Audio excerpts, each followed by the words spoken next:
Not long ago, it appeared conflict-wracked Colombia was finally on the verge of stability. A 2016 peace agreement seemed to have brought an end to the longest-running civil war in the Western Hemisphere, an intractable 50-year conflict between the government and the Marxist Revolutionary Armed Forces of Colombia, known as FARC, which led to the deaths of 200,000 Colombians and displaced millions more.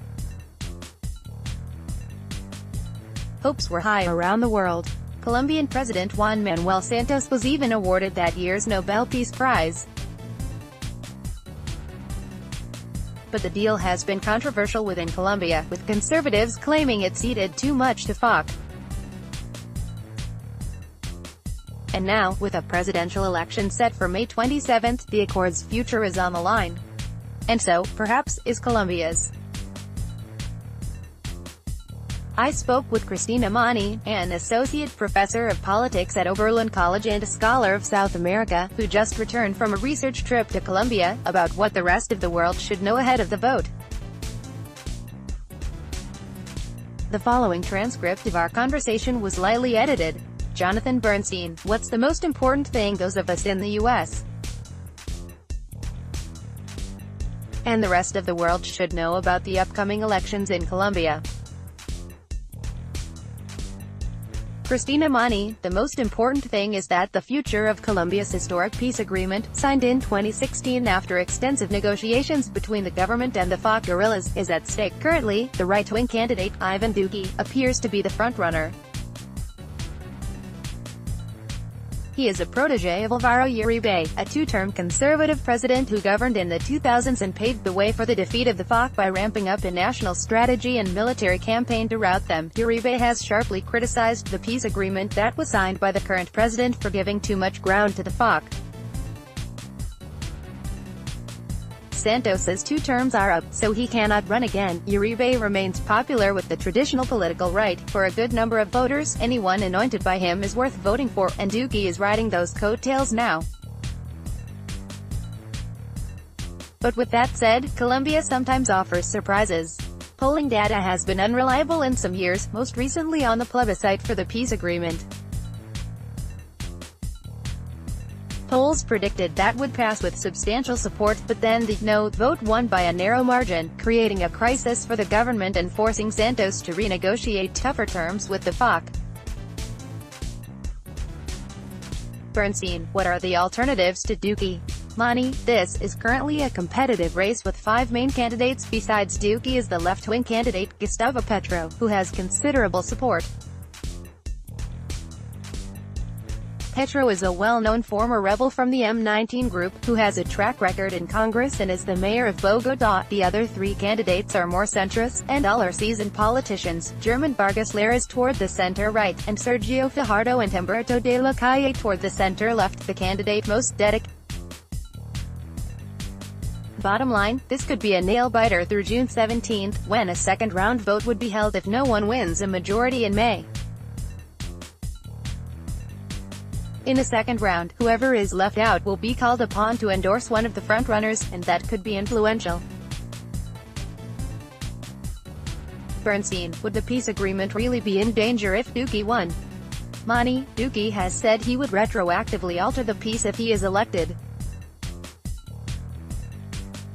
While legally the peace agreement can't simply be abrogated by a new government, as a Colombia watcher colleague of mine said recently, they can slow-walk the peace to failure. In the electoral campaign, there's been too much attention to the FARC and their untrustworthiness, which diminishes the many other conflict resolution components of the peace deal. To make it fully successful, you can't cherry-pick a peace accord, and frankly Duque, like Uribe, has been more interested in punishing the FARC than in committing to the political and economic costs of a comprehensive peace. Colombia's is surely the most comprehensive peace agreement ever achieved in the region, and it's complex. It involves not only disarming the FARC's 8,000 fighters and giving the group a seat at the table, literally, it gets 5 designated seats in both houses of Congress until 2026, having reformed as a political party.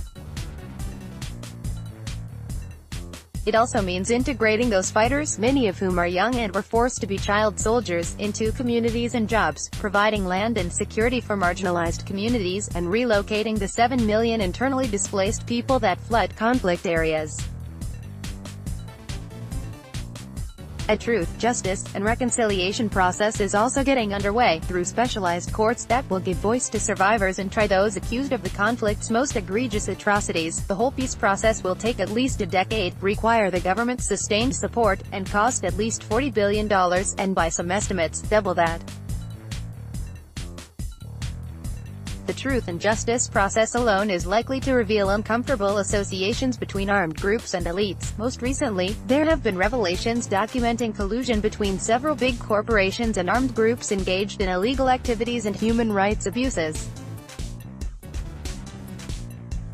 Bernstein, if the peace process slips, how would that affect Colombia's prospects for healthy long-term economic growth? Duque is supposed to be the most market-friendly candidate, but can that fit with renewed hostilities with FARC? Money, a successful peace process would certainly bring greater dynamism to the economy through economic growth and increased investment.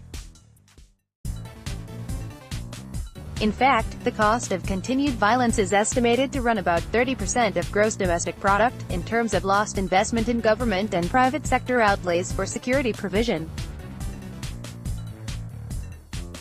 Moreover, as the conflict wound down after 2008, Colombia's GDP grew significantly, from $287 billion in 2010 to $378 billion in 2014. Those successes have led the country to seek entry to the OECD, the leading club of mostly advanced industrial economies. But continued growth is far from guaranteed. Colombia's export sector is heavily oil-dependent, with about 35% of export earnings coming from oil. That was good to boost state revenue and help finance the war effort until 2014, when international oil prices tanked. To date, GDP growth levels haven't yet rebounded. So maintaining the peace dividend of growing international investment and trade opportunities will be important.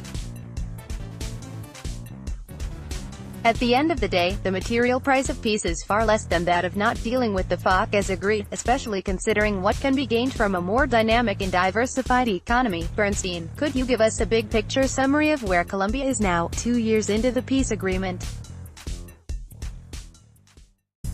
Mani, the takeaway on the peace agreement is this: if you want to see the peace move forward, you need to see it not just as the end of a conflict but as the beginning of difficult but necessary challenges. Meeting those challenges can produce a more vibrant, participatory democracy and more equitable economic opportunity that is a basis for sustained domestic economic growth. Back to the campaign, punishing the FARC wins votes. After all, the FARC leadership is hugely unpopular and couldn't win a single seat in the recent congressional elections in March. If Duque wins, he can capitalize on the anti-FARC sentiment and has relatively little short-term incentive to push forward on all the tougher parts of the peace that require lots of money and political will. So the hope is that he will consider the longer-term benefits of the peace, which most politicians seeking a two-term presidency would likely do. To contact the author of this story, Jonathan Bernstein at Gibronstein62@bloomberg.net, or contact the editor responsible for this story, Tracy Walsh at Twalsh67@bloomberg.net.